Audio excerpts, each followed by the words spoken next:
Voilà. Donc, donc on a un petit support visuel hein, je vais partager mon écran pour que vous puissiez quelque chose sur lequel poser vos yeux aussi. Alors, c'est parti. Donc, on se retrouve dans cette deuxième édition. Donc, il y avait déjà une première conférence il y a 2-3 semaines sur le sujet du coup des réseaux sociaux et de leurs implications dans la société. Donc, lâche ton écran, partie 2. Parce que vraiment, le but, c'est de ça, c'est de lâcher son écran. Je pense que Fadma sera contente avec cette idée. Enfin, Fadma aurait préféré mettre écrase ton écran en titre. Et du coup, dans cette phrase, donc j'ai mis vraiment une phrase qui peut-être va choquer ou va peut-être va pas forcément correspondre au niveau de conscience auquel vous êtes sur les réseaux, mais j'ai mis que les réseaux sociaux, pour moi, nous rendent esclaves et nous volent notre motivation. Donc, tout ce qu'on va vous expliquer avec Elodie dans cette conférence va vous permettre justement de mieux comprendre pourquoi j'ai mis cette phrase-là. Et là, on a passé pas mal de temps à faire des recherches, à regarder des documentaires, des vidéos YouTube, à lire aussi des premiers bouquins sur le sujet et des études, bien sûr, scientifiques qui commencent à sortir, même s'il y en a encore peu, il y en a encore trop peu, mais elles commencent à sortir. Et elles s'alignent toutes pour dire que vraiment, c'est grave ce qui se passe. C'est vraiment grave ce qui se passe. Surtout pour les plus jeunes d'entre nous. Donc, c'est parti. Donc déjà, on commence avec notre petite présentation à Elodie et puis à moi. Donc, moi, pour le coup, je connais juste pas Soleil, je connais Shikako Ifa, mais du coup, on va faire notre petite présentation. Donc, Elodie, je te laisse commencer. Yes, merci Jimmy. Donc, pour celles qui ne me connaissent pas, je m'appelle Elodie Carter, j'habite en Suisse, si vous n'avez pas encore entendu l'accent, reconnu l'accent. Et moi, donc, je suis spécialisée dans l'accompagnement des personnes qui ont des dépendances, des addictions. Je travaille principalement en ligne et mon entreprise, du coup, s'appelle Grandir vers soi. Je travaille beaucoup avec l'arrêt de la cigarette, avec le comportement aussi lié à la nourriture, la surcharge de nourriture ou à l'inverse, l'anorexie et l'alcool. C'est vraiment les trois plus gros. Et puis les réseaux sociaux, du coup, c'est une nouvelle branche avec lequel Jimmy et moi sommes passionnés parce que du coup, on peut créer aussi un impact sur les plus jeunes et du coup leur offrir une meilleure qualité de vie.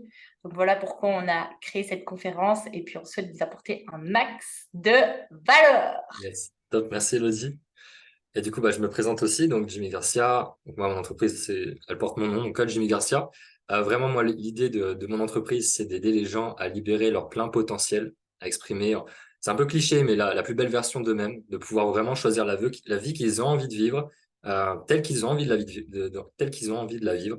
Et du coup, les réseaux sociaux, c'est un sujet qui est devenu assez évident depuis quelques mois, parce que pour moi, c'est l'une des raisons principales qui empêche beaucoup de gens d'exprimer leur potentiel justement. Parce que la comparaison, vous le savez sûrement déjà, si vous êtes ici, vous en avez quand même une première idée, c'est les réseaux sociaux, justement, nous forcent, nous obligent quelque part à nous comparer aux autres et à ne voir qu'une partie de ce qu'on présente à travers les réseaux sociaux, qui est bien sûr que ce que les gens veulent montrer. Et donc, on ne peut pas s'empêcher de nous comparer avec ça et de nous dire qu'on a un problème dans notre vie ou qu'on vit pas la vie telle qu'on devrait la vivre. Et donc, on commence à vivre des vies qui sont pas les nôtres et les réseaux sociaux alimentent ce système-là qui est pour moi vraiment une tragédie. Et les jeunes, parce qu'on parle souvent de libre arbitre, je vois pas en quoi les jeunes, quand ils sont foutus devant des écrans dès leur plus jeune âge et qu'ils ont des smartphones à 10 ans avec des applications hyper addictives dans les mains, je ne vois pas où est le libre arbitre pour eux de choisir la vie qu'ils ont envie de vivre, sachant que c'est déjà super compliqué. Donc moi, ce qui me touche aussi le plus, c'est d'avoir cet impact auprès des jeunes, comme Elodie l'a dit, pour les aider à reprendre leur pouvoir. Donc pourquoi ce sujet, on vient de vous expliquer, je pense, une bonne partie avec nos explications, mais je pense qu'une vidéo, parfois, parle mieux que des mots. Donc c'est une vidéo que j'ai prise sur TikTok, donc justement. Est-ce que vous la voyez? Est-ce qu'elle est apparue? Vous pouvez faire un petit pouce ou un petit signe. Ouais, c'est bon? Ok, je la lance. Elle dure pas longtemps. Oh no, what is C'est une that? vidéo React d'un YouTuber Oh my god, oh my god. sur l'impact sur les jeunes.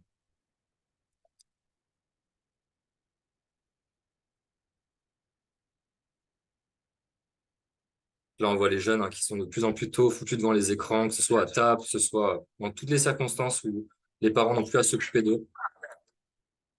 Et là, ouais, des jeunes bébés qui scrollent dans le vide.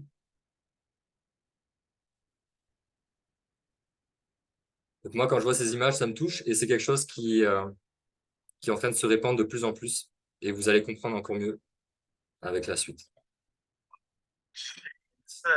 Well, this is just me though. Oh man, okay. Voilà. Donc, euh, donc je pense que les images parlent d'elles-mêmes. Donc les réseaux sociaux aujourd'hui sont encore sont vus par la majorité des gens comme un divertissement. Et ça, c'est sûr qu'on ne peut pas leur enlever, c'est hyper divertissant. De toute façon, ça ne marcherait pas aussi bien si ce n'était pas le cas. Maintenant, ce que je vois moi aussi, c'est que c'est un fléau. C'est une addiction. Donc quand on parle d'addiction, on parle de maladie, hein. L'addiction, c'est pas juste un trouble comportemental, c'est clairement rangé dans la catégorie des maladies en psychologie. Donc c'est quelque chose de lourd, c'est un dérèglement au niveau du circuit de la récompense et de la motivation dans le cerveau, et ça prend du temps pour se rééquilibrer. Et on va parler de ça justement avec Elodie. Voilà, donc là, sur le paquet, il y a Facebook, mais je pense qu'on aurait pu mettre TikTok parce que TikTok aujourd'hui, c'est encore pire que Facebook. Donc là, petit plan, donc il y a 4 parties dans cette présentation. Donc il y a les impacts négatifs. Donc la plupart, vous les connaissez déjà, donc on va passer assez rapidement. Donc des chiffres concrets que vous avez sûrement pas. Les impacts sur la santé, la cancel culture, j'en parlerai un peu plus de ça. L'économie de la flemme, d'accord? Qu'est-ce que c'est? Les neurosciences, donc là, c'est parfait pour Soleil. On va parler un petit peu du cerveau, la dopamine. On va parler du coup aussi, alors je vois pas trop le circuit de la récompense, bien sûr. L'expérience du rat dans le labyrinthe. Donc ça, c'est Elodie qui présentera surtout cette partie-là. La dopamine naturelle contre la dopamine facile. Donc ça, je vais expliquer ce concept. C'est quelque chose d'assez fascinant. Maintenant, la nature des réseaux. Qu'est-ce que sont les réseaux? Qu'est-ce qui se cache derrière? Qui les ont créés? Pourquoi c'est aussi addictif? Donc, un Frankenstein moderne. Vous allez comprendre pourquoi je dis ça. Les valeurs des réseaux. Qu'est-ce qui est promu par les réseaux? Qu'est-ce qui les fait fonctionner? Et la manipulation de masse qu'il y a derrière, parce que bien sûr, c'est un sujet qui est local, mais qui est aussi global. Et on va parler bien sûr de solutions. On va parler de la dopamine détox, qui est un mouvement qui a été créé sur les réseaux, qui a duré quelques temps. J'en parlerai des limites aussi. De la technologie, donc comment utiliser la technologie au service de notre bien-être, comment faire pour limiter ça. Et je vais vous parler du froid. Voilà. Il y a d'autres solutions, mais dans cette présentation-là, vraiment, ce qu'on s'était dit avec Elodie, la priorité, c'est encore une fois d'aller plus loin dans les prises de conscience et que vous repartiez de cette présentation en en sachant plus que 98% des gens, clairement, sur le sujet. Ça vous permettra de gagner en impact auprès de vos proches aussi, hein. Donc, les impacts négatifs. Donc, les chiffres concrets. Donc là, j'ai mis quelques chiffres. Donc, je vais vous les expliquer. Donc, qu'est-ce qui représente ces chiffres? 4 heures par jour, c'est le temps moyen passé par un Français sur son smartphone, donc chaque jour, pour les Français. 1h33 par jour, c'est le temps moyen passé par les utilisateurs de TikTok dans le monde. C'est une moyenne mondiale. 1h33 juste pour TikTok. Donc TikTok, tout le monde voit ce que c'est TikTok? Ouais, super. 1 milliard, plus d'1 milliard, du coup, c'est le record qui a été battu par un réseau social qui est TikTok, du coup, depuis cette année 2023. C'est le nombre d'utilisateurs actifs sur l'application. 1 personne sur 8 dans le monde. 1 personne sur 8.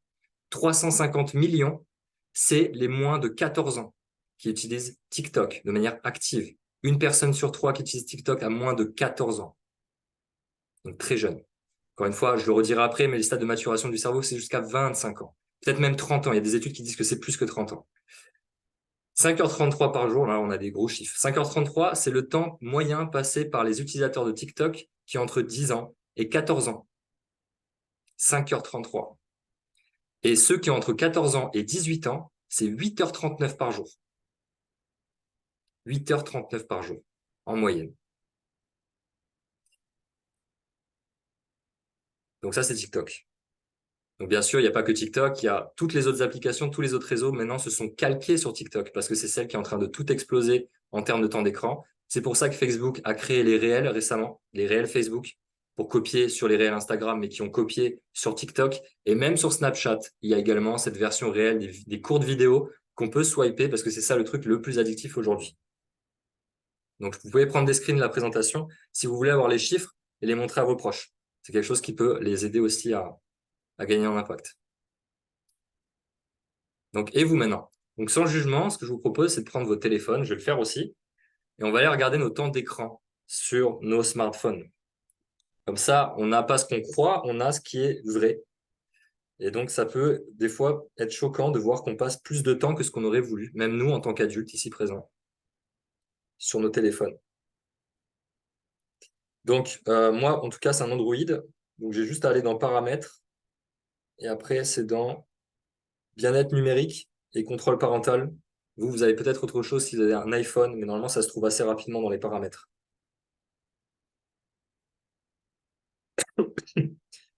Donc là, vous voyez, par exemple, moi, j'ai passé 1h39 sur mon smartphone aujourd'hui.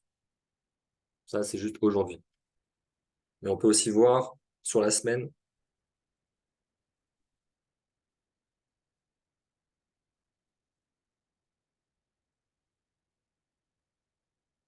Ouais. Moi, je suis en moyenne entre 3 heures, ouais, 1h30 et 3h30 par jour sur mon smartphone. C'est quand même du temps, hein. Excuse-moi, du coup, tu vas dans paramètres et après dans quoi? T'as un Android ou pas? Ouais. Moi, ça s'appelle bien-être numérique et contrôle Mhm. parental.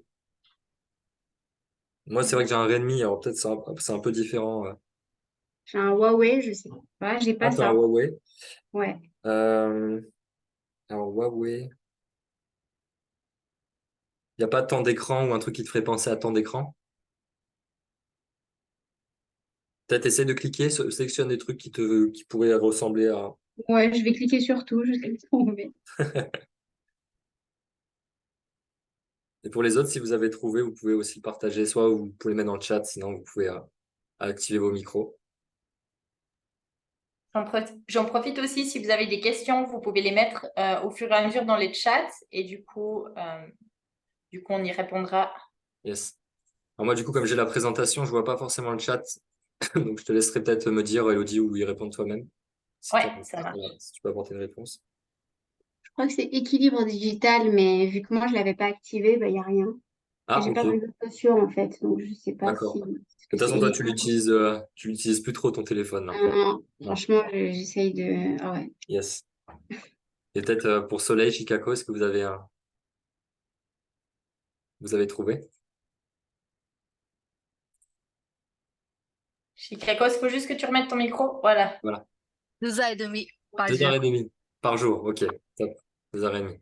Donc, tu vois, nous deux, on est en dessous de la moyenne, 4 heures par jour. Après, voilà, bien sûr, il y a ce temps sur l'écran, il peut y avoir Maps, Google Maps, qui peut prendre du temps quand on se déplace, on va au travail, répondre aux messages WhatsApp, répondre aux messages tout court, faire des recherches Internet. Bien sûr, là, on est justement dans le cas d'utilisation normale du smartphone, de ce à quoi il sert. Mais là où, bien sûr, vous l'avez compris avec ces réseaux sociaux, c'est que c'est plus juste des endroits où on peut s'envoyer des messages. C'est des endroits où on envoie un message à quelqu'un et bim, on se fait avoir par le fil d'actualité, on se fait avoir par une notification, on commence à regarder une vidéo, puis en fait, on en regarde 10, puis 20, puis 30. Et c'est ça le truc, c'est là il est là le problème. Et comme les jeunes n'utilisent plus du tout les messages normaux des téléphones et des appels, eh ben, ils ne communiquent qu'à travers les réseaux sociaux. Donc, je passe à la suite, s'il n'y a pas de questions. Hop, on entend. Voilà. Maintenant, les impacts sur la santé. Donc là, je vous ai mis une liste non exhaustive, mais j'ai mis quand même les points principaux. Vous pouvez faire un screen, encore une fois, hein, de la diapo, hein. Pareil, vous pouvez la montrer aux enfants, vous pouvez la montrer aux jeunes. Voilà ce que tu risques à utiliser les réseaux de manière abusive dans ta vie. Donc, la dépression, donc c'est un premier volet, donc dépression, concentration, sommeil, violence, fragilité. C'est les grandes familles de problèmes que j'ai pu retracer dans les études.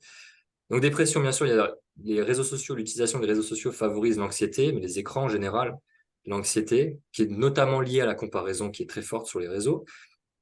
Les taux de suicide qui ont explosé depuis 2009. Pourquoi 2009? 2009, c'est l'année où on a commencé à avoir les premiers réseaux sociaux sur nos smartphones. D'accord?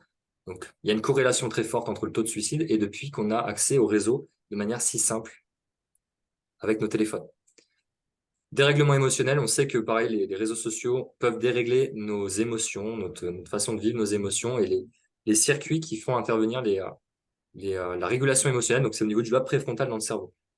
La concentration, bien sûr, ça, je vais passer rapidement, tout ça, vous le savez sûrement déjà.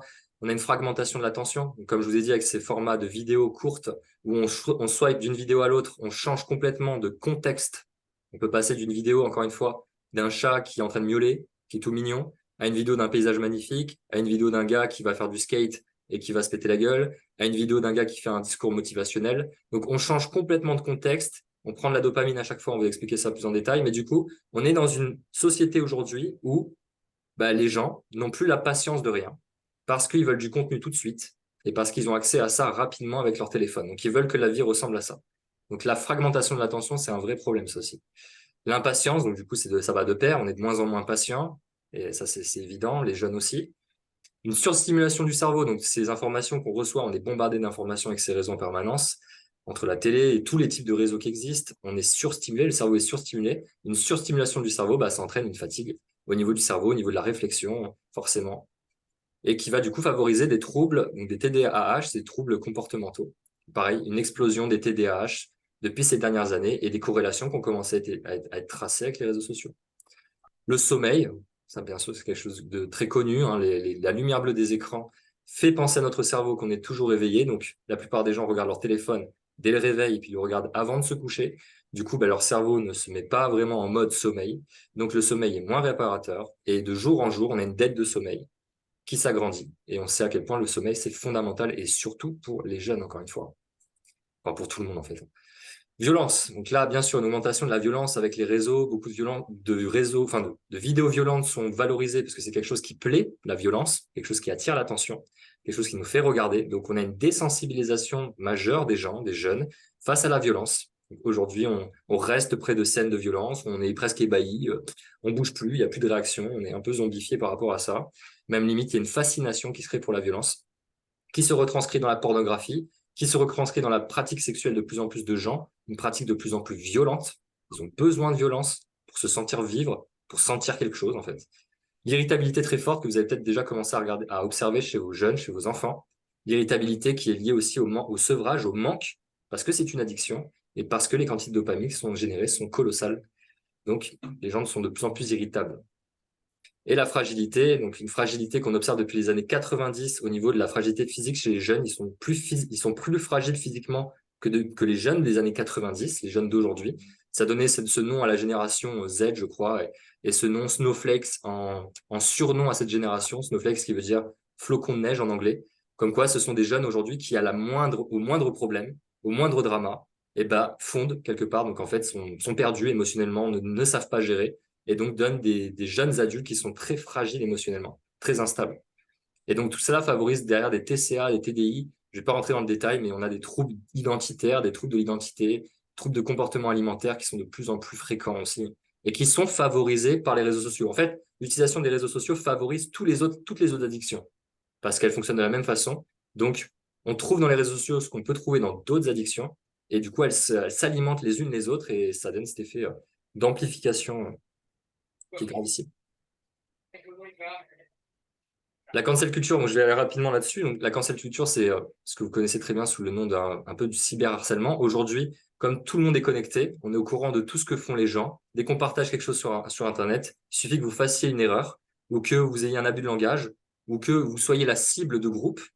On peut sélectionner des choses que vous dites et ne faire que transparaître une certaine vérité qui va dans un sens. Je donne un exemple concret.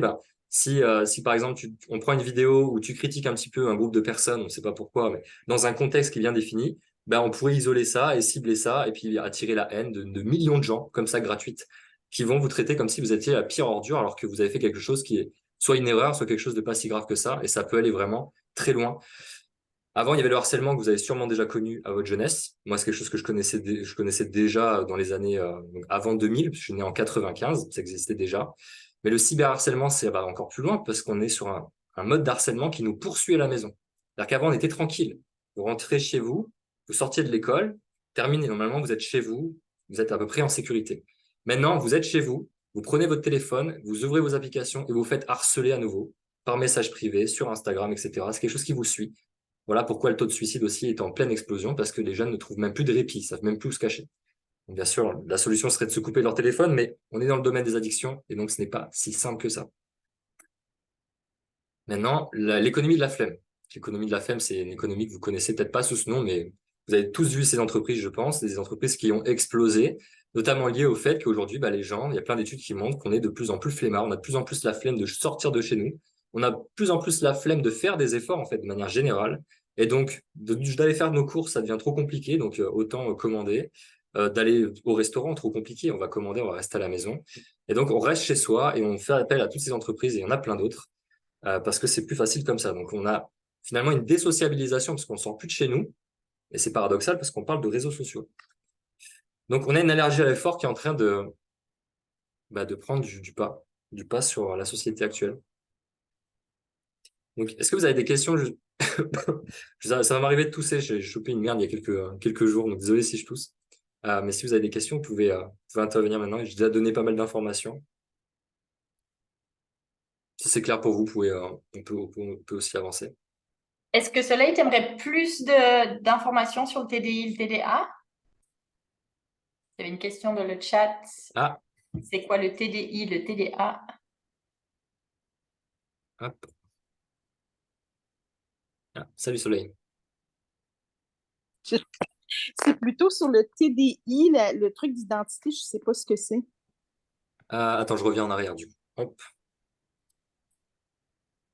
Hop. Voilà. Donc, c'est sur quoi? C'est sur le TDI? Ou Exactement, oui. Je ne sais pas ce que TDI, c'est c'est. trouble de l'identité. Mais c'est Trouble. quoi un trouble de l'identité? Bah, tu sais, C'est peut-être une que maladie mentale ou... bah, c'est toutes ces personnes, tu sais, qui veulent changer de sexe aujourd'hui, qui se reconnaissent plus dans leur sexe, qui du coup Ah, vont faire des opérations chirurgicales pour changer de sexe, passer d'homme à femme ou inversement, voire même des fois être non-binaire, donc changer ok. de sexe en fonction des périodes dans leur vie. Et ça, bien sûr, c'est quelque chose qui n'existait pas avant. C'est quelque chose qui est apparu il n'y a pas si longtemps que ça, et c'est en pleine explosion. Il y a plein de mouvements autour de ça. Voilà, donc c'est ça, TDI, entre autres. D'accord, merci. Avec plaisir. Hop, pas d'autres questions du coup? Allez, bah, du coup, j'avance. Parfait. Ok, du coup, un petit mot sur la dopamine. Donc, la dopamine, donc voilà, comment ça marche avec un petit schéma tout simple. Donc là, ce que vous voyez, ce sont des synapses. Les synapses, ce sont les bouts de neurones, si vous voulez. C'est par là que les neurones communiquent entre eux. D'accord? Donc là, on ne voit pas le neurone, hein. Le neurone, il est au bout de la synapse de part en part. Et donc, dans les synapses, on a une information qui est type électrique, qui vient du neurone, d'accord, qui descend progressivement vers le bas de la synapse et qui va se transformer en information chimique. Cette information chimique, donc là, modélisée sous la forme de dopamine, qui est un neurotransmetteur, un messager chimique, va voyager vers l'autre synapse et donc va transmettre l'information comme ça. Elle va venir se poser sur des récepteurs, donc des récepteurs de dopamine, puisqu'il y a des récepteurs pour tout type de neurotransmetteurs, et ensuite va redevenir une information électrique dans l'autre synapse et arriver à l'autre neurone. C'est comme ça qu'ils communiquent entre eux, nos neurones, et qui peuvent transmettre les informations.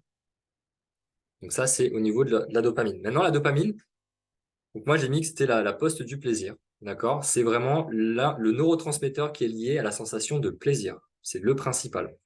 Donc, sur tous les neurones qui existent, je crois il y a presque 100 milliards de neurones.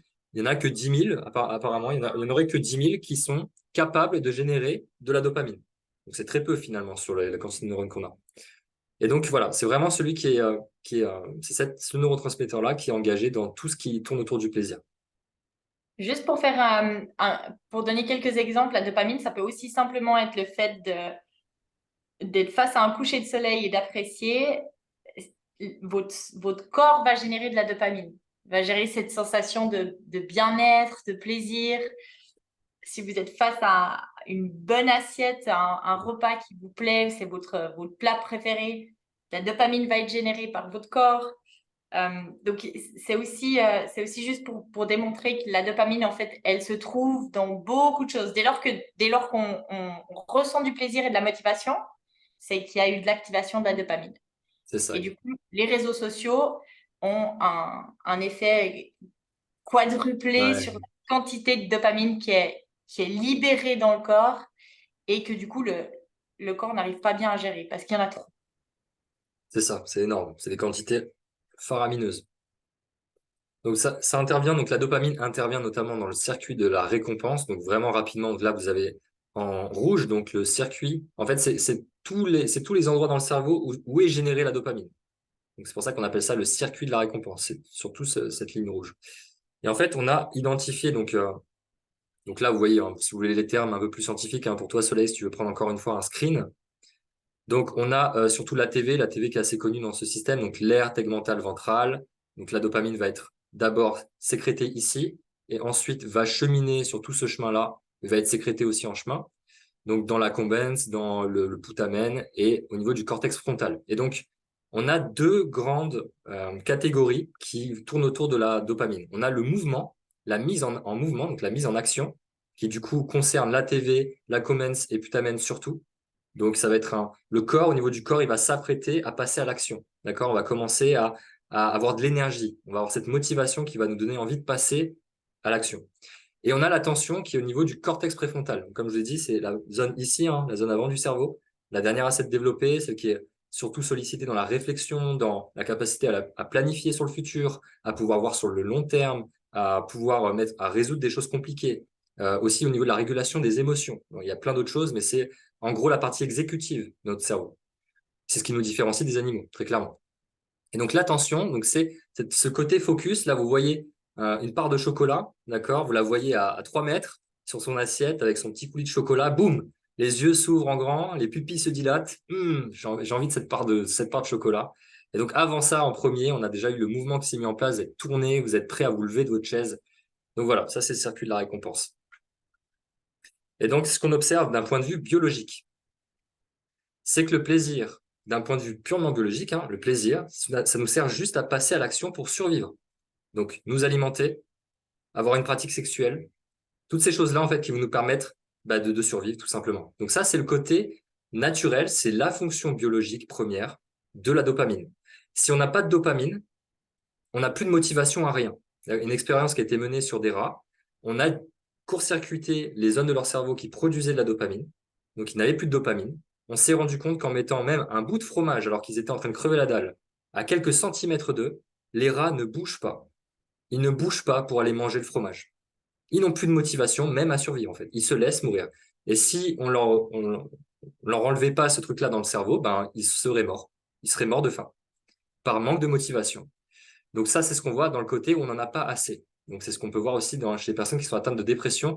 Elles ont une lacune en dopamine. C'est ce qui leur donne cet effet tout mou. Elles veulent pas sortir de chez elles. Elles restent dans leur canapé. Elles ont envie de rien. Un gros manque de dopamine. Et à l'inverse, trop de dopamine. On a fait ça sur des chimpanzés aussi, hein. Malheureusement, c'est toujours les animaux qui prennent pour les expériences. Mais bon, sans eux, on n'en saurait pas grand-chose. Si on en a trop, qu'est-ce qui se passe? On a un côté, ces chimpanzés qui vont aller prendre beaucoup plus de risques. D'accord? Ils vont se mettre en danger volontairement. Ils vont faire des choses ils vont vouloir manger beaucoup plus. Ils vont manger plus que d'habitude. Ils vont vouloir avoir des pratiques sexuelles beaucoup plus souvent. Donc, ils vont être dans le trop, dans ce côté trop à l'action, en fait. Trop de motivation à passer à l'action. Donc, Élodie, je te laisse cette partie-là. Je vais essayer de guider. C'est moi qui clique, du coup. Donc, il y a une expérience qui a été faite sur les rats. Il y a des scientifiques, justement, qui se sont posé la question, qu'est-ce qui se passe au niveau de la dopamine? Donc, pour l'exemple concret, ils ont le petit dessin que Jimmy nous a fait. Là, on voit bien le labyrinthe. Il y a un rat, une porte et un bout de fromage au bout du labyrinthe. Et à chaque fois que la porte, elle s'ouvre, ça fait un bip. Et donc, du coup, le bip retentit, la porte s'ouvre et là, le rat passe pour la première fois dans le labyrinthe jusqu'à ce qu'il trouve son morceau de fromage. Et donc, les scientifiques se sont dit, mais qu'est-ce qui se passe au niveau de la dopamine? Donc, on rappelle, la dopamine, c'est le messager qui est responsable de nous motiver, de nous amener du plaisir. À votre avis, qu'est-ce qui se passe au niveau de la dopamine? Est-ce qu'il y a quelqu'un qui a des suggestions? Regardez pas, trichez pas, regardez pas. J'ai cliqué trop vite.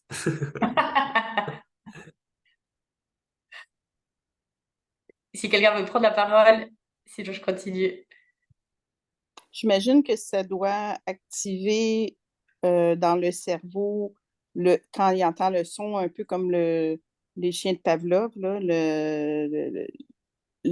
la connexion dans le cerveau doit se faire automatiquement aussitôt qu'il entend le son, non? Alors, pour le coup, c'est la première fois qu'il est mis dans cette expérience-là. Le fait ça marche pas de bord. que ça rentre par la porte sensorielle des oreilles au niveau du son et que la porte s'ouvre, ça n'a pas un effet sur la dopamine, sur cette motivation, sur ce plaisir. En revanche, ce qu'ils se sont aperçus, c'est qu'en faisant des analyses, eh bien, la courbe de la dopamine est stable, donc il est face à sa porte, la porte s'ouvre, jusque-là la dopamine est stable, et au moment où il mange le bout de fromage, là, la dopamine, elle explose. C'est putain, le fromage, c'est juste trop bon. Donc ça, c'est ce qui se passe au niveau de la première fois. Et les scientifiques, ils se sont dit, mais qu'est-ce qui va se passer au niveau de la dopamine si on répète cette même expérience avec le rat encore et encore et encore? Donc, pour mettre en parallèle ce qui se passe au niveau de l'activité neuronale, donc c'est ce qui se passe au niveau de l'activité dans le cerveau. Donc, pour reprendre l'exemple où il y a la porte qui s'ouvre pour la première fois, il y a ce bip. Donc, l'activité, elle est stable. Et au moment où il y a le bip et la porte qui s'ouvre, là, le rat est en suractivité. Putain, je dois aller où? Qu'est-ce qui se passe? Je dois aller à gauche, à droite? Où est-ce que je suis? Donc, il y a beaucoup, beaucoup de choses qui sont nouvelles. Il y a beaucoup de choses qu'il ne connaît pas. Et jusqu'à ce qu'il trouve le fromage. Et là, on s'aperçoit que l'activité neuronale descend. C'est bon, j'ai trouvé la récompense. Et il y a cet effet de calme qui revient. Donc, l'activité est terminée. Donc là, si on reproduit 10 fois d'expérience.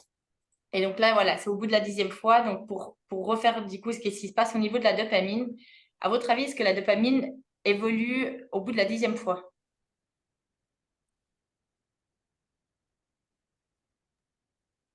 Je crois que j'avais déjà vu l'expérience, je suis pas très sûre. Enfin, en tout cas, ça me parle. Mais au bout de la 10e, non, il n'y a plus. Enfin, il connaît le chemin, il y va, il mange, et puis voilà. Il n'y a plus. La dopamine c'est plus comme la première fois. Il n'a plus autant d'extase. Ça va revenir sur ce que tu as dit, Soleil. Tu vas voir ce que tu as dit. C'est une partie de ce que tu as dit, c'est ce qui va être vérifié là. Yes. Donc, ce qui est fascinant, c'est qu'au bout d'un moment, le fait d'avoir refait cette expérience encore et encore, la porte s'ouvre, il entend le bip. Et au moment où ça rentre justement par les deux portes sensorielles, donc au niveau du son et de la vue, il y a déjà un pic de motivation et de plaisir avant même qu'il ait mangé le fromage. Avant même qu'il l'ait consommé, il y a déjà cette sensation de « Waouh, je me rappelle ce que c'est, ça m'a fait du bien et c'est top ». Et ce qu'ils se sont aperçus, c'est qu'au final, quand le rat arrive et mange son bout de fromage, la sensation de plaisir et de bien-être est déjà plus basse que la toute première expérience. Donc, c'est exactement ce que tu disais, Soleil, pardon. Et au niveau de l'activité neuronale, eh ben, ce qu'on se rend compte, c'est que vu que c'est quelque chose qui est répétitif, donc il y a de nouveau l'activité est stable, et au moment où il y a le bip et la porte qui s'ouvre, l'activité neuronale est déjà un petit peu plus basse. Il y a déjà ce phénomène de je connais, c'est un peu moins stressant, et l'activité, elle baisse jusqu'à ce qu'il le mange, et puis là, du coup, l'activité cérébrale s'arrête. Yes. Et petite, ouais, je voulais ajouter un petit truc aussi. Peut-être que vous l'avez pas vu sur le dessin du rat, mais il a trouvé le chemin plus rapidement. Bon, c'est assez évident, mais il a moins galéré dans le labyrinthe à la 10e fois. Et là, on va regarder maintenant au bout de la 100e fois. Qu'est-ce qui se passe? Donc là, au bout de la 100e fois, et c'est typiquement ce qui se passe au niveau des addictions, la porte s'ouvre, le bip retentit, et là, à ce moment-là, le rat, comme sur les starting blocks, il sait exactement où il doit aller dans sa course pour aller obtenir le fromage. Donc, c'est ligne droite. Et au niveau de la dopamine, eh bien, les scientifiques se sont rendus compte que le pic de motivation et de plaisir est ultra élevé au moment où il y a le rappel. Donc, le rappel, on rappelle, pour l'exemple, c'est la porte et le son. Donc, ça, c'est le rappel qui déclenche du coup ce pic de motivation. Et au final, quand il mange le bout de fromage, eh bien, il n'y a quasiment plus cette sensation de plaisir. Et donc, c'est exactement ce qui se passe au niveau des addictions. Il y a de plus en plus ces déclencheurs qui déclenchent ce besoin d'aller consommer des réseaux sociaux, mais au moment où on est dessus, il y a de moins en moins de plaisir. Donc, on cherche de plus en plus à reproduire cette expérience sans même finalement avoir ce côté de satisfaction au bout. On reste un peu des éternels insatisfaits. Et au niveau de l'activité neuronale, cérébrale, pareil, eh bien, ce qui est intéressant, c'est que au bout d'un moment, l'activité, donc il y a ce pic au moment de nouveau du son et de la porte qui s'ouvre. Donc, il y a quelque chose qui me surprend, mais au bout d'un moment, eh bien, ils se rendent compte que cette activité, elle baisse, elle baisse, elle baisse. Et donc, ça demande quasiment plus aucun effort au niveau de la concentration. On est passé en mode automatique. Et ce mode-là, automatique, il a des sacrées vertus. Parce que je suis sûre que vous avez tous au moins vécu une fois. Qui d'ailleurs d'entre vous a une voiture? Est-ce que quelqu'un Je connais pas. Vous êtes plus des piétons, ok. Qui d'entre vous a déjà pris une fois le train? Vous déplacez comment? Train, en bus? Train, Non, bus? ouais. Ok. À qui c'est déjà arrivé d'avoir tu sors de chez toi, tu mets ta veste, tu vas machinalement du coup à la gare parce que tu sais du coup quel arrêt tu dois prendre, quel train tu dois prendre, quel arrêt tu dois descendre. Et donc, t'es dans cette boucle d'habitude, c'est un automatique et automatisme et il n'y a même plus besoin de réfléchir de ah mince, quel arrêt je suis, où est-ce que j'en suis, etc. Et tout ça, du coup, c'est des vertus parce que ça nous permet du coup d'être multitâche, ça nous permet de faire plein de choses en même temps et de progresser. D'ailleurs, tous les sportifs de haut niveau sont bourrés d'automatisme, mais la conséquence de ça, c'est que quand on veut changer ce comportement, eh bien, ça va demander de remettre du focus sur qu'est-ce qui déclenche ce comportement-là, qu'est-ce qui déclenche ces pulsions et remettre du focus là-dessus pour pouvoir sortir de ce mode automatique. C'est pour ça d'ailleurs que sur les paquets de cigarettes, il y a marqué « Fumez-tu » qui a absolument aucun impact parce que dès lors que pour ceux qui fument, ils ont déjà ouvert leur paquet de cigarettes, ils sont déjà dans ce mode automatique. Il y a déjà eu ce déclencheur comme avec le rat, qui sait très bien quelle est la récompense. Donc, il a eu ce pic de bien-être déjà. Et au moment où il prend son paquet, il est déjà dans cette routine, cet automatisme, et on ne l'arrête plus, en fait. C'est comme le rat la porte s'est ouverte et il est parti, et on ne l'arrête plus. Donc, voilà pourquoi tout ce qui est de l'ordre de morale, de fumer-tu, ou tu ne devrais pas faire ci, ça ne fonctionne pas. Yes, ça n'a pas d'impact. Exactement. La personne à Est-ce ce qu'il y a moment-là, des comme elle dit, questions? pardon? Pardon, je voulais demander s'il y avait des questions déjà. Est-ce qu'il y a des questions au niveau de la dopamine et de l'activité cérébrale? C'était clair, ouais. Ok. Ah, soleil peut-être? Oui. Est-ce que ça s'est mesuré après dans toutes les sortes d'addictions, le taux de dopamine? Ce phénomène, oui. Ce phénomène-là, OK. oui, commun à toutes les addictions. Ouais. Merci. L'alcoolique il va avoir son plaisir, son pic de dopamine au moment où il va avoir le verre d'alcool, la bouteille. Il va moins l'avoir quand il va prendre le verre, de moins en moins.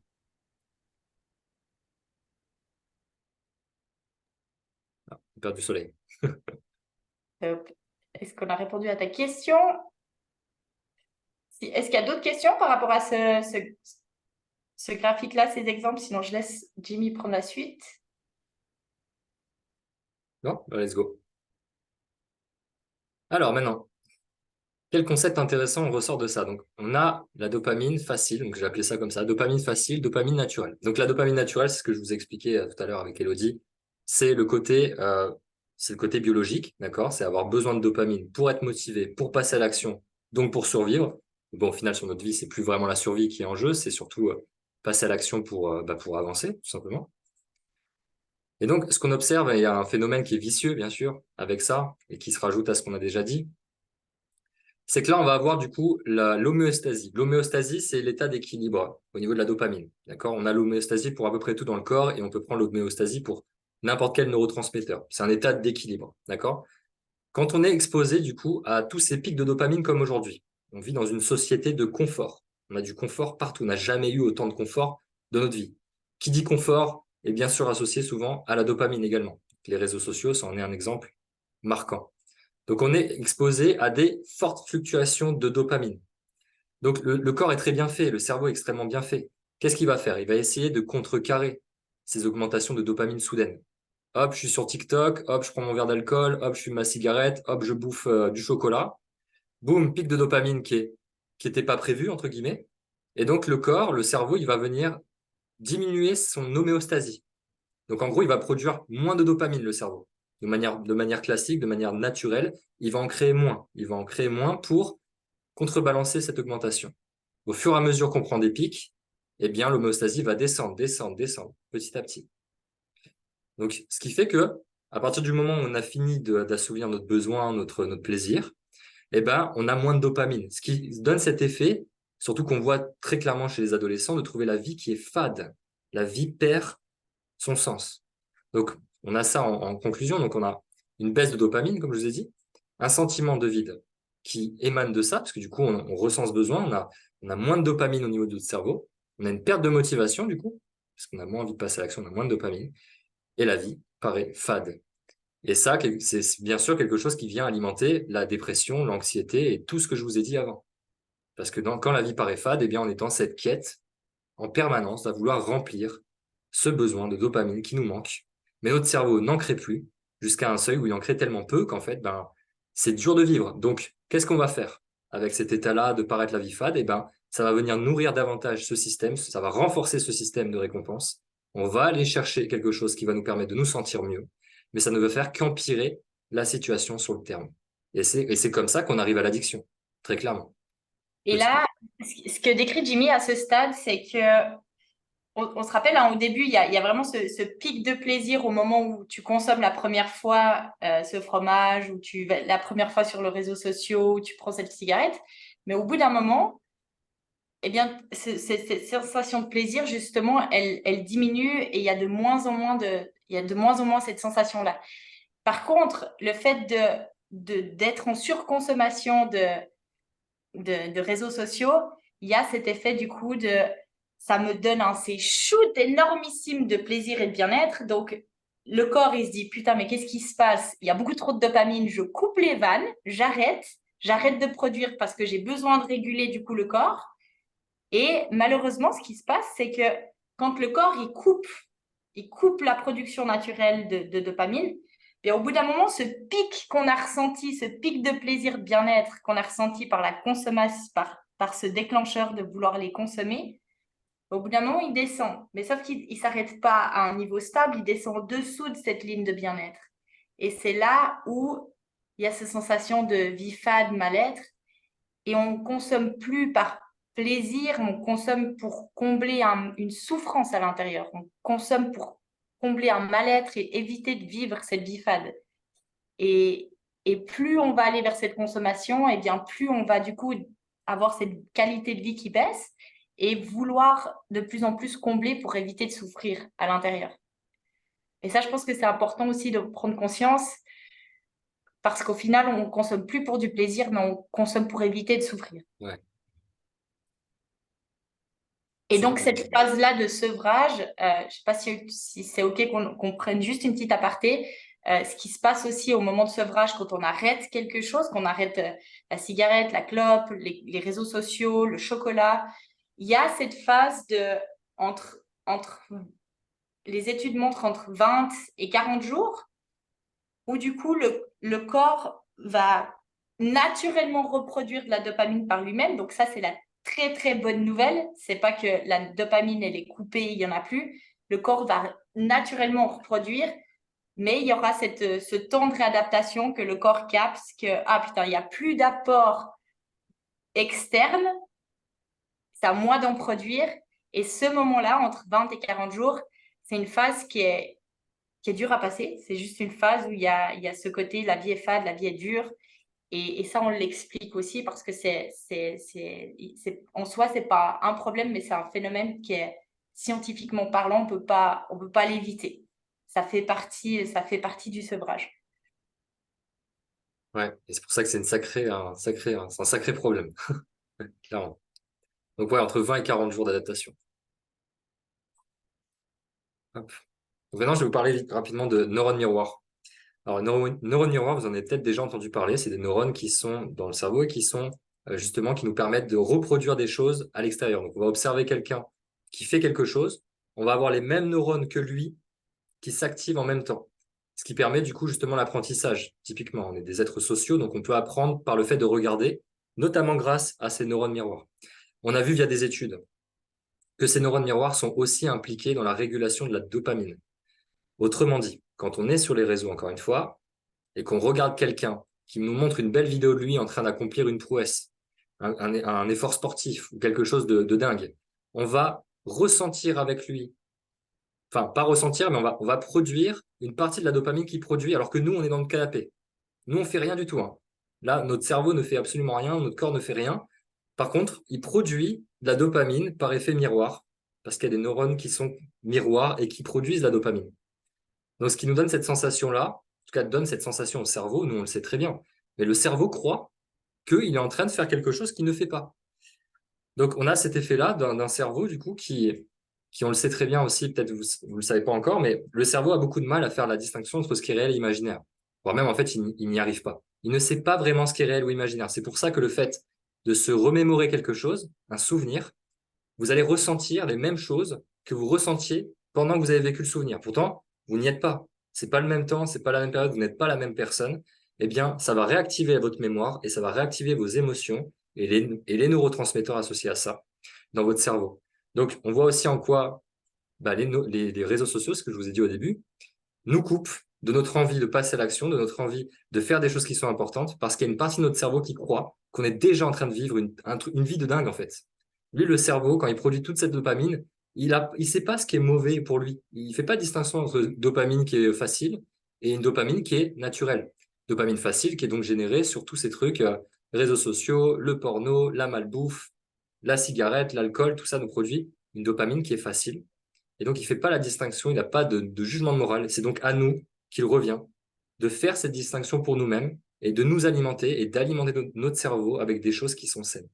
C'est un vrai travail, c'est un vrai travail. Et pour les personnes qui sont addictes, bien sûr, ça prend du temps.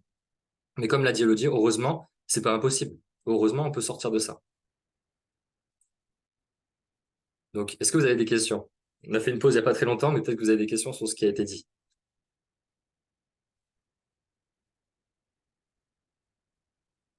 Si y a pas de questions, j'avance. Let's go. Alors maintenant, là, on va parler un peu plus de la nature des réseaux sociaux. Donc, c'est quoi cette technologie? Qu'est-ce qui se cache derrière? Donc, moi, quand j'ai vu ça, j'ai direct pensé à Frankenstein. Pour ceux qui ne savent pas, Frankenstein, ça a donné plein d'histoires où en fait, c'était un créateur, un savant fou qui a redonné la vie à quelque chose qu'il avait créé, un homme, enfin même pas, on ne peut pas appeler ça un être humain, mais il a récupéré des morceaux de choses, des morceaux de cœur, de poumons, de trucs, et il a tout recousu et il a redonné la vie à quelque chose qui n'était même pas en vie ou des bouts de cadavres. Et ce qui se passe dans le film, du coup, ce qui se passe dans l'histoire, c'est que Frankenstein, bien sûr, s'en prend à son créateur. Donc son créateur n'avait pas anticipé ce qui allait se passer. Lui, il voulait, c'était un scientifique, il a expérimenté des choses de dingue. Et voilà. Et du coup, ce qui se passe avec les réseaux sociaux aujourd'hui, il se passe la même chose en fait. Les créateurs de ces réseaux, les gens qui ont contribué à ça, donc on a Tristan Harris par exemple, on a Tim Kendall, ce sont des grands noms, hein, ce sont des personnes que vous pouvez retrouver sur Internet. Je vous invite encore une fois à screen tous les diapos. Tristan Harris était l'un des premiers à justement mettre l'accent sur le danger des réseaux sociaux. Et lui, c'était au sein de Google. C'est un ingénieur Google. Il a mis des actions en place au sein de Google en voyant que lui-même était en train de devenir addict aux mails, était en permanence en train de regarder ses notifications de mails sur son téléphone.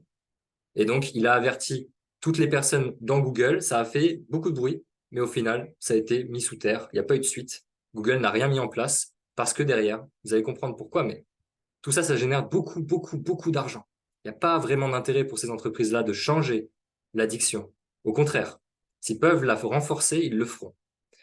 Tim Kendall, pareil, lui, il a travaillé chez Pinterest et Facebook. Il partageait dans une interview que justement, il était tombé addict de Pinterest. Il ne pouvait pas s'empêcher le soir, en rentrant chez lui, alors qu'il avait des enfants, il avait des choses à faire, hein, il rentrait à 20h30, il restait dans sa voiture et il regardait Pinterest, il cherchait des images comme ça pendant une demi-heure. Alors qu'encore une fois, il était l'un des patrons, l'un des grands dirigeants de Pinterest. Donc, il sait exactement comment ça fonctionne.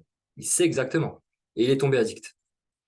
Et puis, on a aussi Jeff Seibert, qui a travaillé, je ne sais plus où il a travaillé, mais pareil, un ingénieur d'un gros réseau social.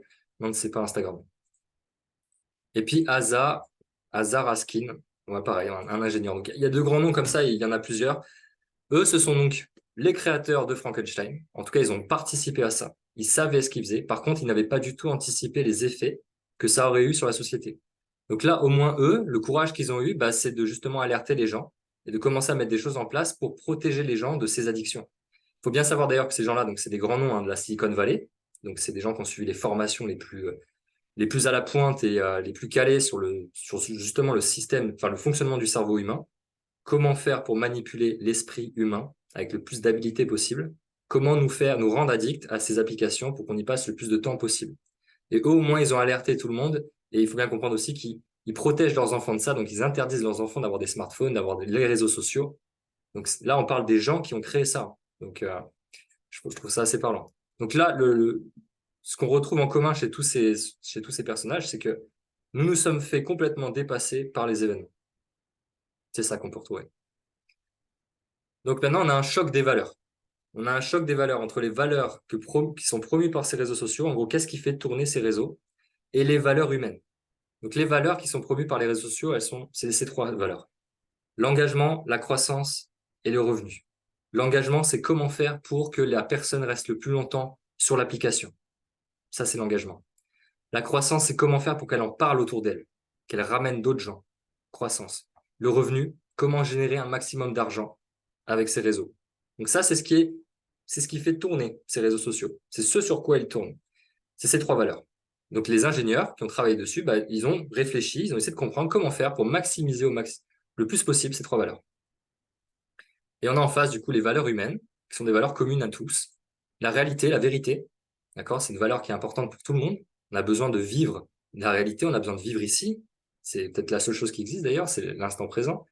Les réseaux sociaux, bien sûr, nous font vivre dans une réalité qui est tronquée, partielle, voire complètement fausse, parce qu'on y montre, encore une fois, que ce qu'on veut y montrer, parce que c'est humain, parce qu'on veut être aimé. On veut que les gens ils aiment nos commentaires, on veut qu'ils aiment nos partages, et donc on va leur montrer qu'une partie, on va leur montrer que nos réussites, on va leur montrer que nos belles photos sous les sunsets, parce qu'on se dit que les autres photos, ça n'intéressera personne. Donc on montre pas nos vulnérabilités, on montre pas nos échecs, on montre pas ce qu'est la vie humaine en fait. On montre pas du tout la réalité sur les réseaux.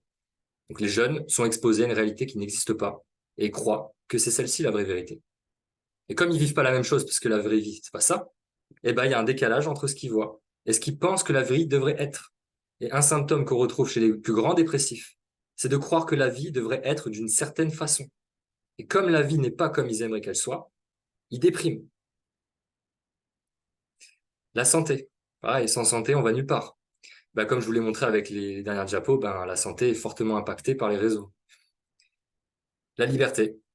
La liberté de pouvoir être qui on a envie d'être, la liberté de vivre tout simplement, on perd cette liberté avec les réseaux. Encore une fois, là, on met l'accent avec Elodie sur ce qui fonctionne pas. Bien sûr que les réseaux apportent aussi des choses qui sont positives, qui sont aidantes. D'ailleurs, j'ai mis cette conférence, je l'ai appelée Lâche ton écran, mais là, on est tous derrière un écran, encore une fois, hein, et sans cet écran, on pourrait pas échanger.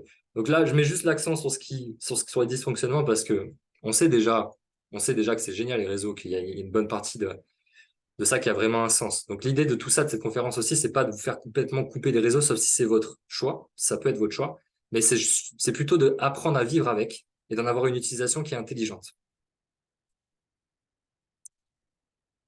Donc ça, c'est pour les valeurs. Donc maintenant, la manipulation de masse. Donc je vais pas passer trop de temps sur ces détails-là, mais c'est des reportages que je vous invite à aller voir si vous les avez pas déjà vus.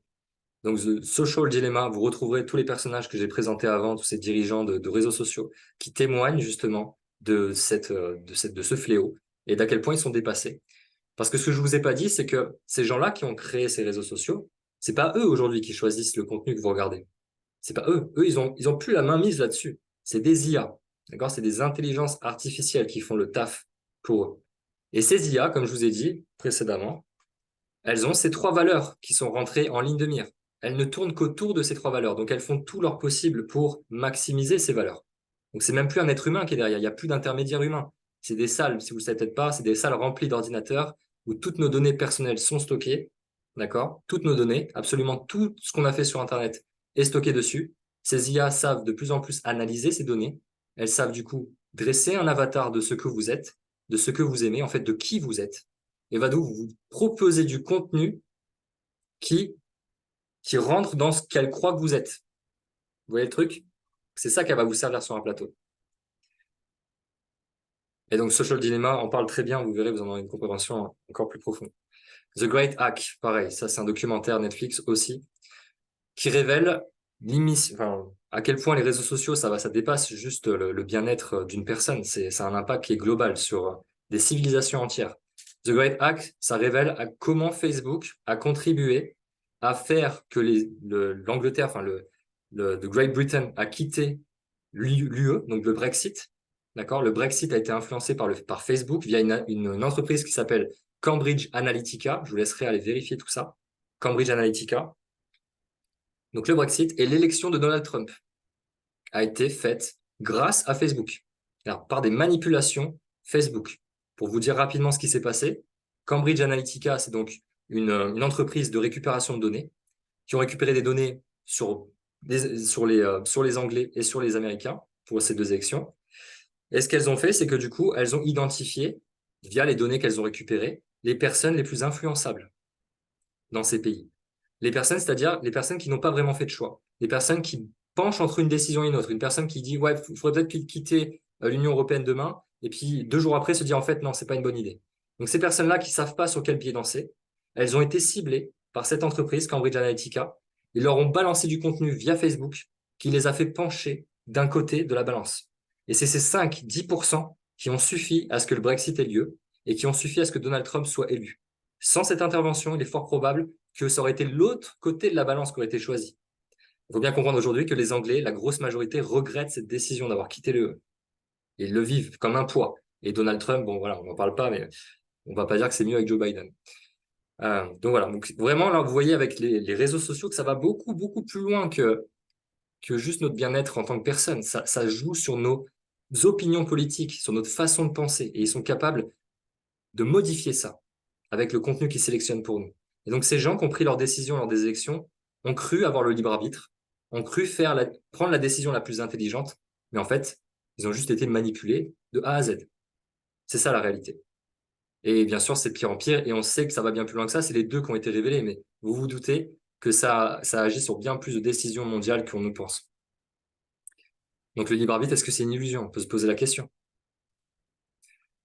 Maintenant, dans les solutions, on va apporter un peu plus de positif. Mon but, c'était aussi de vous appuyer sur ce qui fonctionne pas, sur ce qui fait mal. Mais bon, malheureusement, l'être humain est comme ça. Il a besoin qu'on lui mette un coup de pied au cul pour qu'il bouge, clairement, et qu'il puisse changer sa façon de penser et mettre en place de nouvelles actions. Donc moi, vous rassurez avec Elodie, notre but, c'est clairement de vous aider à prendre les meilleures décisions et d'aller dans la meilleure direction pour vous, pour votre bien-être et pour ceux de vos proches et de vos enfants. D'où cette présentation. Donc, dopamine détox, qu'est-ce que c'est? C'est un mouvement qui a été mis en place de plein de gens, souvent de créateurs d'ailleurs, de créateurs d'entreprises, de créateurs de contenu, qui se sont rendus compte de l'impact qu'avaient les réseaux sur eux, qu'avaient même plus que les réseaux finalement. Tous ces types de contenus, donc réseaux sociaux, pornographie, jeux vidéo et malbouffe, on est tous plus ou moins concernés par ces pans-là, qui sont justement des sources de dopamine facile, de dopamine gratuite, en illimité. Et donc du coup, ils se sont rendus compte que ça, c'était un problème pour eux. Donc ils ont mis en place des systèmes pour essayer de casser ce système-là. Donc, c'est assez radical. Le but, c'est tout simplement de se couper de tout ça. Comme l'a dit Elodie, c'est entre 20 et 40 jours. Alors, se couper pendant 20 jours de tout ça, pour beaucoup de gens, ça serait beaucoup trop. C'est beaucoup trop challengeant. La plupart ont fait une semaine. Donc, qu'est-ce qu'ils ont fait, ces créateurs, ces gens qui ont testé l'expérience? Ils sont partis une semaine et se sont coupés de tout ça.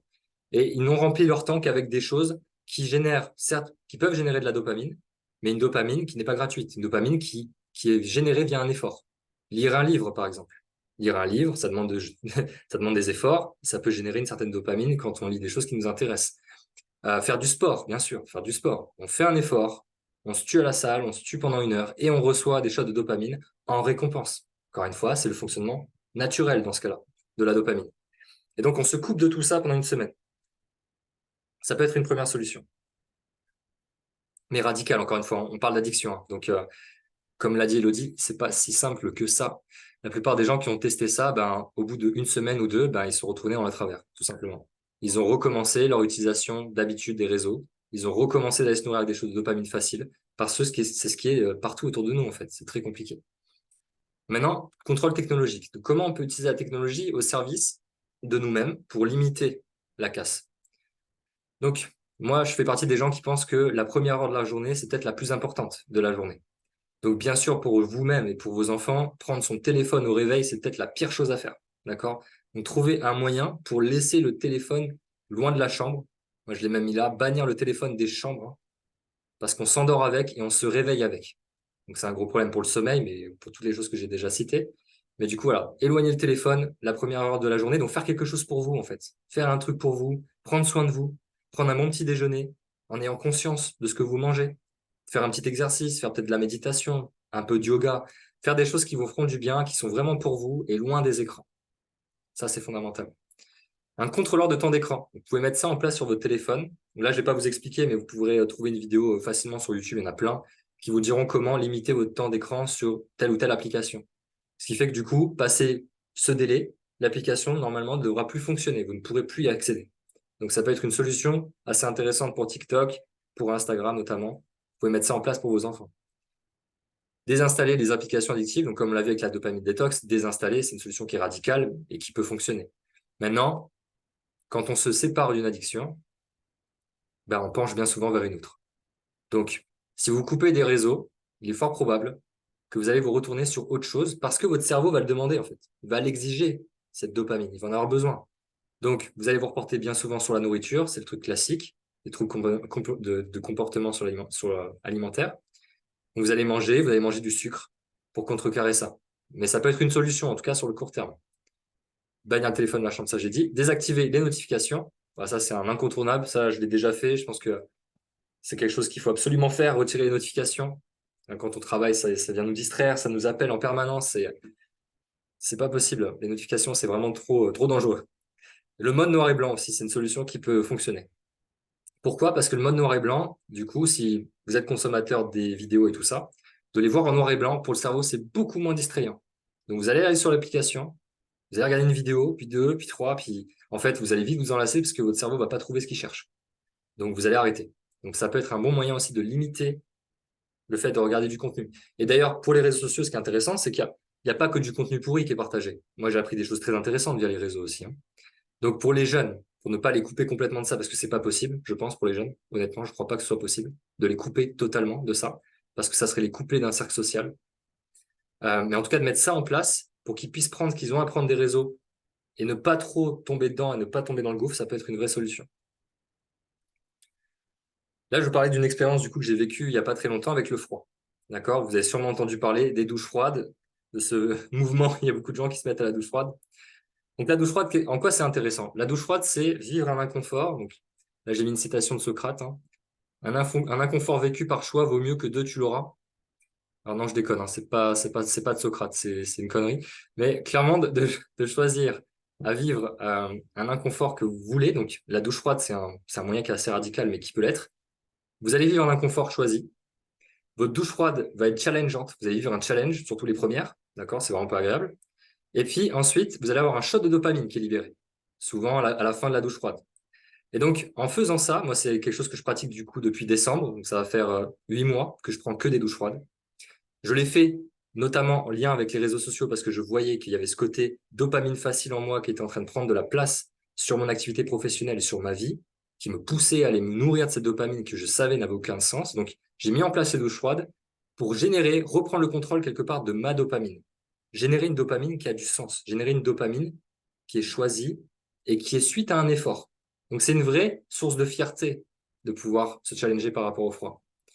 Et donc là, ce que vous voyez, vous n'êtes pas obligé de prendre des bains glacés, mais on peut pousser l'expérience jusqu'à se tremper son corps dans une eau qui est proche de 0 degré. Et c'est une superbe expérience que j'ai vécue qui m'a permis aussi de pouvoir reprendre en main ce côté de l'esprit. Ça, j'en parlerai plus en profondeur dans une autre conférence. Mais de reprendre en main mon esprit pour aller justement changer cette nature à toujours vouloir aller se nourrir de plaisir. D'accord? À toujours chercher le plaisir facile. L'eau froide, cette expérience du froid, permet justement d'aller au-delà de ça et d'observer son esprit par l'expérience. Là, je vous transmets des connaissances. En vous trempant dans de l'eau froide, potentiellement, ça peut vous faire vivre une expérience qui va vous permettre de mieux comprendre le fonctionnement à la base de l'esprit. Donc, c'est quelque chose de très concret, de très bref, mais qui a énormément de bienfaits. En tout cas, moi, ça m'a beaucoup aidé. Donc, c'est la fin de cette présentation. Je vous remercie d'avoir été présent ce soir et peut-être que je te laisse partager quelque chose si tu veux, Elodie. Oui, Rajouter. je voulais juste par rapport aux solutions, tout ce qu'on vous a amené ici, c'est vraiment c'est des stratégies pour rendre le comportement plus difficile, pour le rendre moins sexy et donc du coup que le comportement perde de son intérêt, qui sont à ce stade déjà super top. Et ce que j'aimerais du coup apporter en plus et compléter, c'est de se rappeler qu'en fait, avant tout, quand on est dans ces comportements-là, c'est pour fuir une certaine souffrance. Il y a un certain mal-être.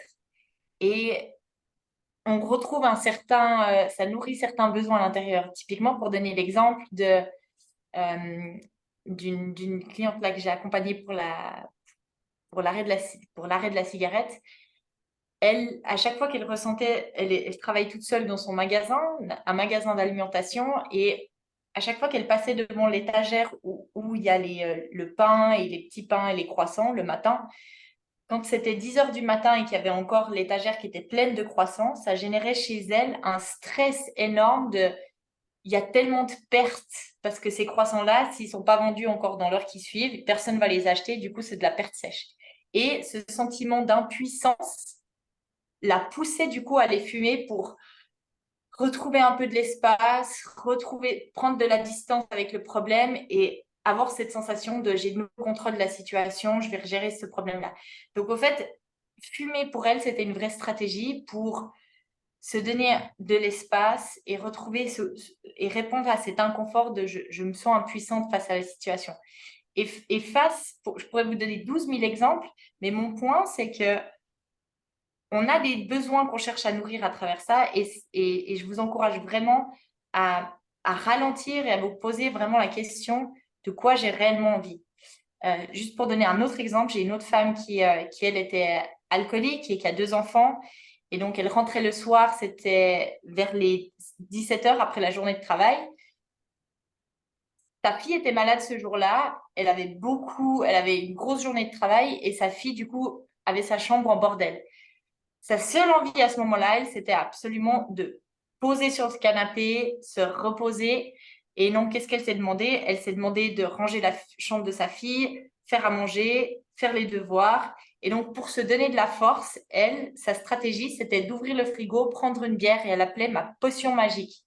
Et donc, du coup, ce qu'elle a fait pour aller honorer ses besoins, c'est qu'à chaque fois qu'elle était devant son frigo, c'est de se poser la question de quoi réellement j'ai envie, de quoi réellement ça importe, qu'est-ce que j'ai envie là, maintenant, tout de suite.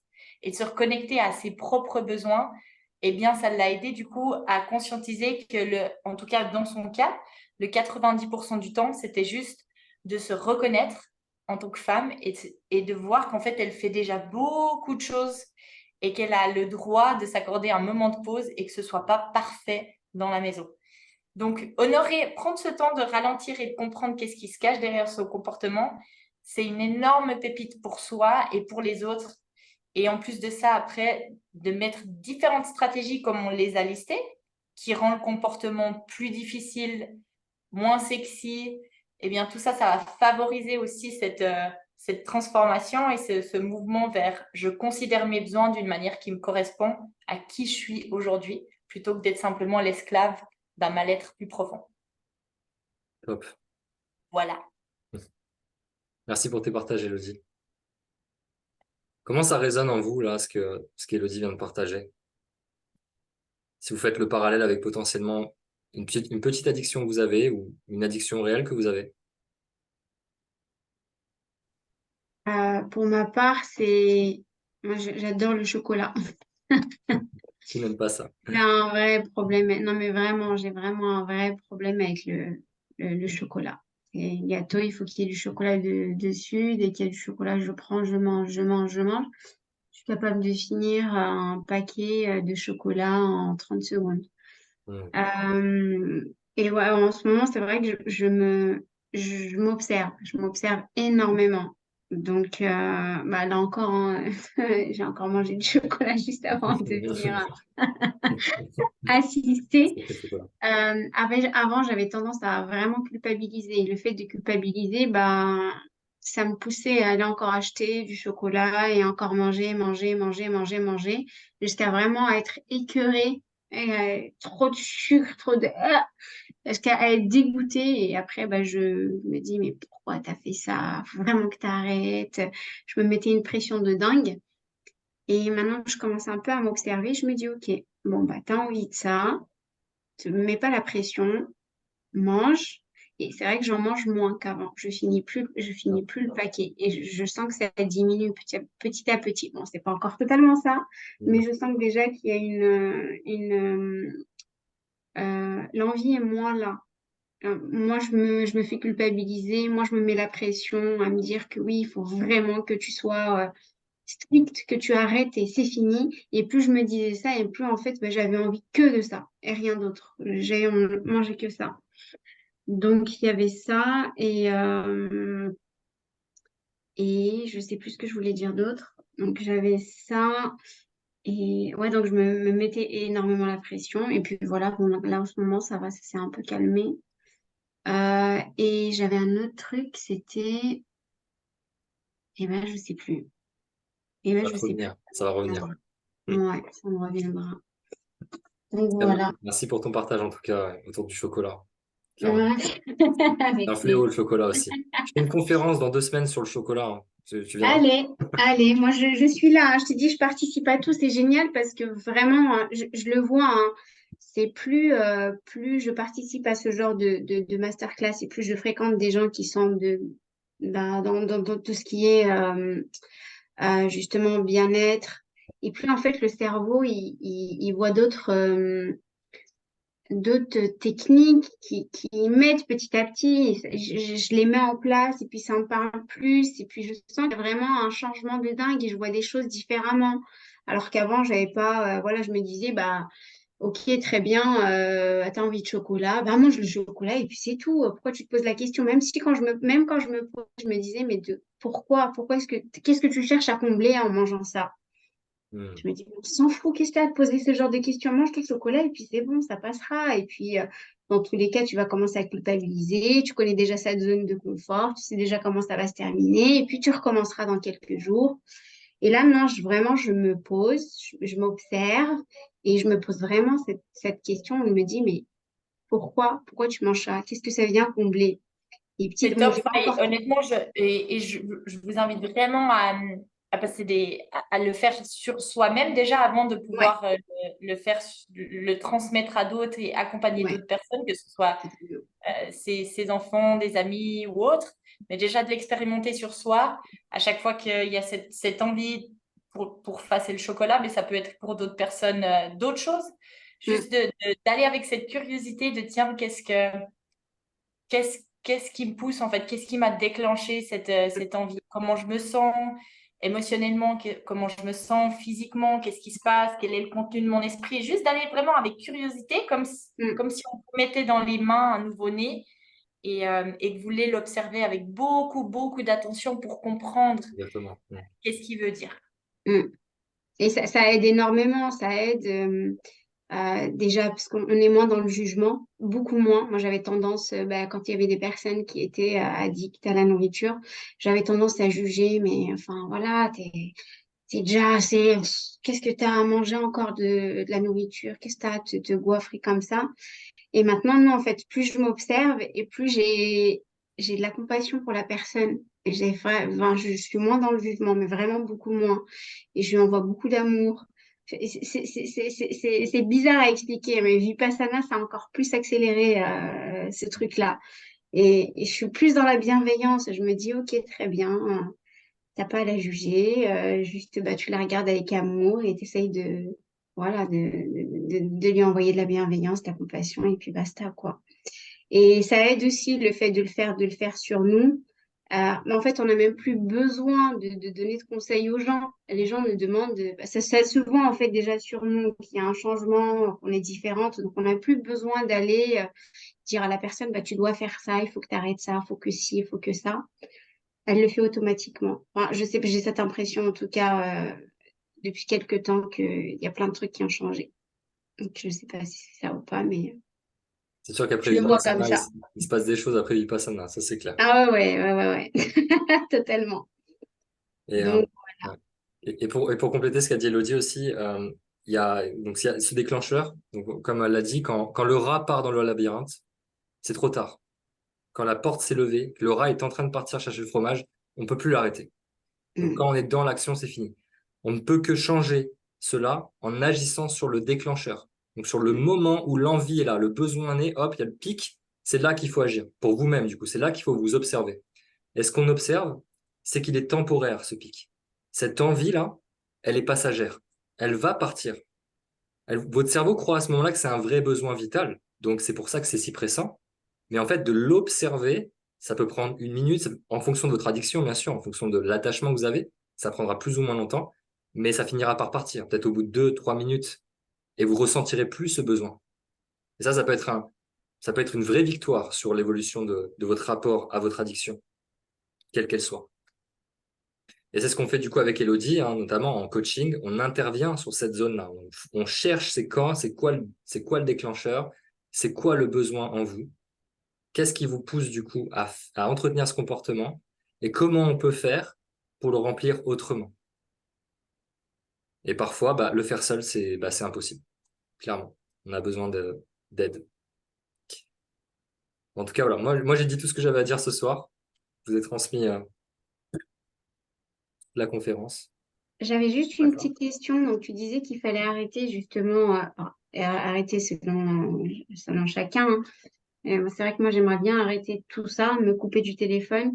Donc, c'était quoi? C'était entre 20 et 40 jours, c'est ça, hein? Il Ouais. fallait. Et, et j'avais une autre question. Est-ce que tu peux juste remontrer la pyramide, s'il te plaît? Parce qu'il me Ouais. manque juste une petite partie. Ah, c'est celle-là? Euh, Celle-ci? ouais, celle-là. Ok. Ouais, Ouais, ok. Ah, bah, c'est bon, jeu vidéo. Bah, c'était juste ça qui me manquait. Très Voilà. bien. Eh ben, top. Merci bien. Avec plaisir. Jeu vidéo. Est-ce que vous avez peut-être une dernière question, un partage que vous avez envie de faire? Peut-être toi, Chicago, par rapport à tes enfants, du coup, qu'est-ce que tu retiens de cette conférence et qu'est-ce que ça va peut-être changer dans ta façon de les éduquer à leurs réseaux sociaux? Faut que tu actives ton micro, Chicago. N'oublie pas le petit micro. Yes, super. Oui. Pour l'instant, j'ai pas donné de téléphone portable à mes petits. Ok, ils ont pas de portable. Mais je me demande comme ces enfants, ils ont eu tout, presque tous les enfants, ils ont eu.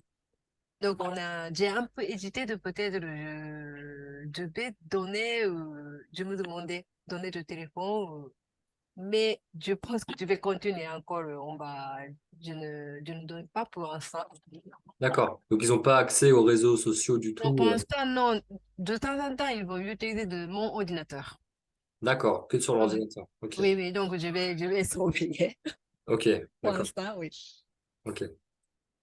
Peut-être Elodie, tu veux ajouter sur quelque chose par rapport à ça? Non, je pense que de toute manière, plus on peut retarder cet effet-là, mieux c'est. C'est aussi d'être conscient qu'avec l'ère de la technologie aujourd'hui, même dans les écoles, il y a de plus en plus de programmes aussi qui sont proposés avec des réseaux sociaux. Donc, tôt ou tard, ils vont passer par cette étape et de bien toi-même aussi te préparer à cette étape-là. Parce que pour pouvoir pour que eux s'intègrent aussi dans la société d'aujourd'hui, Oui. eh bien, ça va quand même il y aura cette étape où les réseaux sociaux feront partie de leur vie. Et c'est OK, mais d'en être aussi consciente que cette étape sera indispensable pour leur propre intégration à eux aussi. Oui. Parce que c'est vraiment l'un des besoins principaux que viennent chercher les jeunes dans les réseaux, c'est ça, c'est ce sentiment d'appartenir à un Oui. groupe. Donc, les privés de ça, c'est les privés aussi de ce besoin. Et franchement, avec la lecture que j'en ai, peut-être je me trompe, mais quand on est jeune dans cette société, c'est presque indispensable d'avoir au moins un réseau, quoi. Mm. Sinon, on est tout de suite catalogué, on est tout de suite mis dans une case de bizarres, de gens à part, et ça peut attirer beaucoup d'harcèlement, de souffrance. Je me souviens même, j'avais des copains, moi, qui avaient des smartphones, enfin, des téléphones, c'était pas des smartphones. Et les autres avaient des smartphones, et ils attiraient la honte à eux. On les clashait pour ça. On disait, ah, ton téléphone pourri, t'as même pas de réseau. Enfin, c'est un truc de dingue, hein. Les enfants, entre eux, ils sont pas tendres, hein, ça, c'est sûr. Oui. Donc aussi, plutôt, quelque part, ils mettent un pied dedans et avec ta supervision, plutôt ils pourront en avoir une utilisation intelligente, justement, à en prendre les meilleurs bienfaits, parce qu'il y a des bienfaits à ça, bien sûr. Mais voilà, à être conscient de ce qu'ils risquent aussi. Ouais, top. Bon, je pense que ça, on peut arrêter là. J'ai pas vu le temps que ça a duré, mais merci infiniment d'être passé, Fatma, Soleil, Chicago, et merci à toi, Elodie aussi. Et Mais merci. Merci infiniment à vous pour toutes ces techniques, toutes ces astuces. géniale en plus. Merci beaucoup. Et gratuite. Vraiment, ça vaut de l'or. Merci infiniment. Avec grand plaisir. Top. Bon, en tout cas, on est à disposition s'il y a d'autres questions encore pendant 1 ou 2 minutes. Bravo à vous d'avoir pris ce temps-là. Et puis, ben,